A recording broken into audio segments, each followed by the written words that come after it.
Hello dear student, welcome. अभी हम लोग नेक्स्ट पढ़ रहे हैं तुम्हारा जो जीएसटी में शॉर्ट नोट है, कंपोजिट सप्लाई, मिक्स सप्लाई। बच्चों लोग इसमें कंफ्यूज हो जाते थे। अगर आंसर आएगा तो दोनों एक साथ आएगा, इतना लिखना होगा, तुमको पूरा मार्क्स मिलेगा। ओके, तो कंपोजिट सप्लाई मतलब क्या होता है? इसे मिक्सचर ऑफ टू और more goods and service.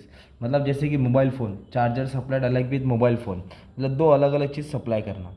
Mix मतलब तुमको एक ही एग्जाम्पल बोलूँगा, दिवाली में मिठाई का डब्बा आता है ना, जैसे कोई पेरेंट्स काम करते हैं कंपनी में, तो एक मिठाई का डब्बा आता है जिसमें कैडबरी रहता है, अलग अलग मिठाई रहती है ना। तो क्या इधर दिया है? Mix supply refers to mixing the item ऐसे किट, अलग अलग आइटम को एक डब्बे में मिक्स करके उसका भाव लगाना। इसमें सबका अलग अलग भाव लगता है। ओके, तो इसमें क्या लिखने का? कंपोजिट सप्लाई दो supply which are naturally bundled and supply with each other, मतलब अलग अलग चीज़ एक साथ उसको दे दिया जाता है, अलग अलग चीज़ एक साथ उसको दे दिया रहता है। और मिक्स और कॉम्पोजिट बोलते हैं। मिक्स सप्लाई मतलब नॉट नेचुरली बंडल, वो अलग अलग चीज़ होती है, इसको सिर्फ डब्बे में एक साथ देते हैं। It mean that item are generally sold as combination, combination के हिसाब से बेचते हैं, और ये इंडिपेंडेंटली सबको अलग अलग।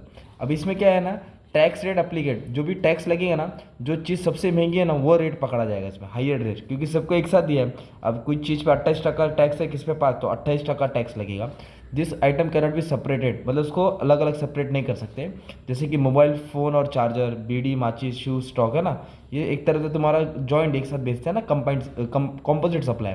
और मिक्स में क्या लिख रहे हैं? जैसे 14 फेब में सेलिब्रेशन देते हैं, रक्षाबंधन, दिवाली में है ना, celebration box, chocolates, candy, sweet एक साथ भेज देते हैं, combo for hair and shampoo. तो ये एक मिक्स सप्लाई का एग्जाम्पल होता है। अब इसका तुमको ना एक सिंपल एग्जाम्पल बताता हूँ। देखो क्या एग्जाम्पल दिया है।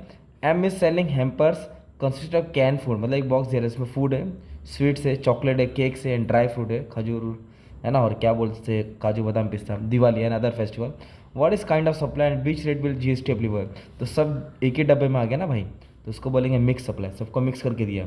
और इसमें कौन सा जीएसटी लगेगा? जिसमें सबसे ज़्यादा रेट है, हाईएस्ट रेट। ये तुम लोग एग्जांपल दे सकते हो। ओके, अभी एम कंपनी ने क्या किया? डिस्पैच किया चॉकलेट टू जी। एम ने जी को क्या दिया? चॉकलेट दिया दिल्ली से टू पंजाब।